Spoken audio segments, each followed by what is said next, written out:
और जी राजस्थान की खबर का बड़ा असर हुआ है। खबर दिखाए जाने के बाद Rajasthan medical service corporation limited ने दवा के वितरण पर रोक लगा दी है।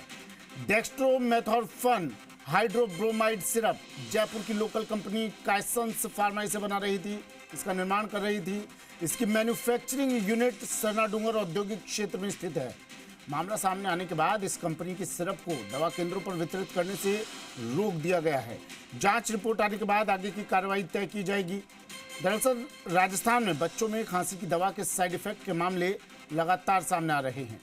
बीते दिन भरतपुर और सीकर जिले के श्रीमाधोपुर में डेक्स्ट्रोमेथोर्फन हाइड्रोब्रोमाइड सिरप के इस्तेमाल से कुछ बच्चों की तबीयत बिगड़ी थी, जिन्हें जयपुर के जेके लॉन अस्पताल में भर्ती करवाया गया था। हालांकि इन बच्चों को इलाज के बाद अस्पताल से डिस्चार्ज कर दिया गया है, लेकिन सोमवार सुबह जयपुर के एक निजी अस्पताल में 2 साल की बच्ची को भर्ती किया गया और इस बच्ची को भी डेक्स्ट्रोमेथोर्फन हाइड्रोब्रोमाइड दी गई थी। ये खांसी की दवा सरकारी अस्पतालों में सप्लाई की जाती है और मामले की जानकारी मिलते ही चिकित्सा विभाग ने फिलहाल इस दवा के बैच को होल्ड कर दिया है और चिकित्सा विभाग ने सभी मेडिकल कॉलेज के औषधि प्रभारी और जिला औषधि भंडार गृह को पत्र लिखकर दवा की सप्लाई पर रोक लगा दी। ड्रग कंट्रोलर अजय फाटक का कहना है कि भरतपुर और सीकर जिले से कुछ ऐसे मामले सामने आए जिसमें खांसी की दवा के उपयोग के कारण बच्चों की तबीयत बिगड़ी है। ऐसे में हमने तुरंत दवा के सैंपल उठाए और जांच के लिए भेज दिए। ड्रग कंट्रोल विभाग का कहना है कि वैसे तो पूरे मामले में विस्तृत जांच 5 से 6 दिन में सामने आ जाएगी, लेकिन शुरुआती दौर पर खांसी की दवा बच्चों को पिलाई गई है वो सिर्फ एडल्ट लोगों के इलाज में ही काम में आती है और जितने भी बच्चे इस दवा को लेने के बाद बीमार हुए हैं उनकी उम्र 4 साल से कम है। लेकिन भरतपुर के जिस सरकारी अस्पताल में बच्चों को ये दवा दी गई, वहाँ के एक चिकित्सक ने भी इस दवा का उपयोग किया और उसके बाद इस चिकित्सक की तबीयत भी बिगड़ गई थी।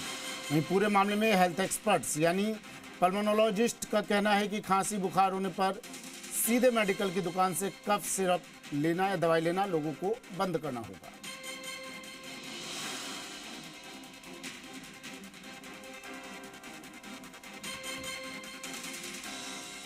जेके से लाई थी मैंने 2 ml दी थी। उसके बाद मैंने 3 या 4 बजे मेरा टाइम फिक्स है उठाने का, भाई इसको दूध पिलाऊंगी। तो दूध पिलाने के लिए उठाए तो ये उठ ही नहीं रही थी, बेहोशी की हालत में पड़ी थी।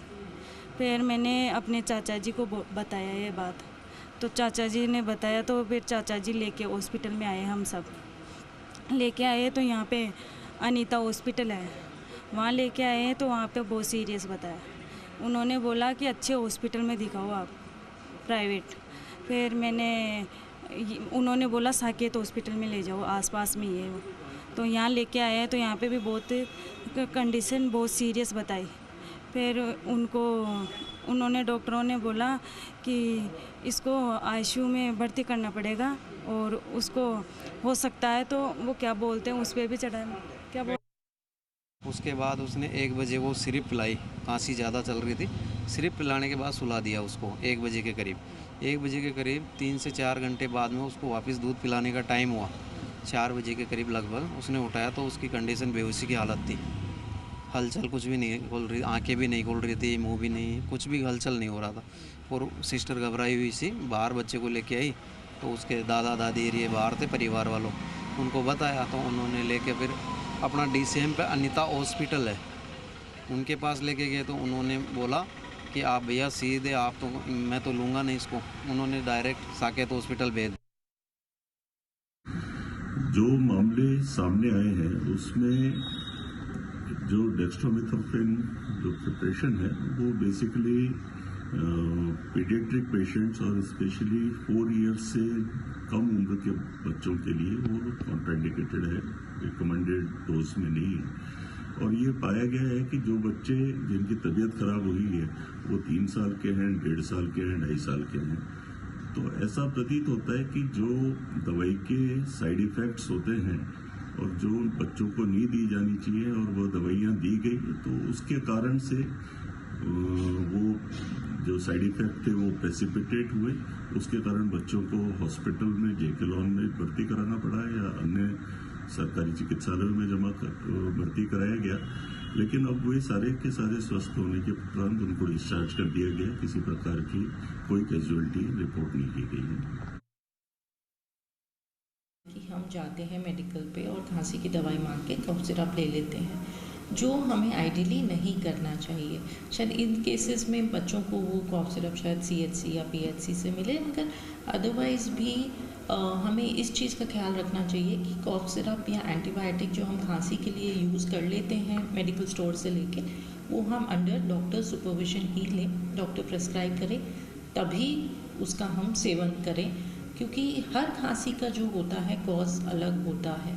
तो एक ही तरह का कॉफ सिरप या एंटीबायोटिक से उसका इलाज भी एक्चुअली नहीं होता। आशुतोष मेरे सहयोगी जयपुर से फोनलाइन पर जुड़ गए हैं। आशुतोष, डेक्स्ट्रोमेथोर्फन हाइड्रोब्रोमाइड, इस दवा का पहले इतिहास बताइए। आप कब से ये दवा मार्केट में है और क्या अचानक से इस तरह के मामले सामने आए या इससे पहले भी इस तरह के मामले सामने आए कभी, या फिर ये दवा अभी नई नई मार्केट में आई है, ऐसा कुछ है क्या? जरा इसका इतिहास बताइए आशुतोष पहले। तो देखिए, ये जो पर्टिकुलर खांसी की DH तो दवाई है IP फॉर्म के अंदर, ये पिछले काफी समय से लगातार जो निशुल्क दवा योजना होती है सरकारी क्षेत्र में, वहाँ लगातार दवा केंद्रों पे उपलब्ध रहती है।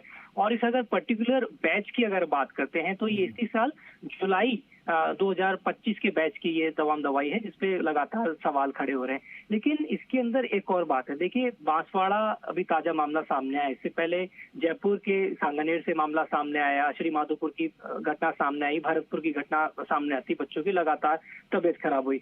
हालांकि फिलहाल राहत की बात यह है कि जयपुर में जो निजी अस्पताल में जो बच्ची ICU में एडमिट हुई थी, फिलहाल उसको जनरल वार्ड के अंदर अब शिफ्ट कर दिया गया है, वो धीरे धीरे रिकवर अप कर रही है। लेकिन सवाल ये है कि देखिए, राजस्थान के जो ड्रग कंट्रोलर हैं उन्होंने ऑफिशियली एक बात को मेंशन किया है कि जो पीडियाट्रिक पेशेंट्स होते हैं, बच्चे होते हैं, 4 साल से छोटी उम्र के जो बच्चे हैं, उनको ये दवा रिकमेंड नहीं की जाती है।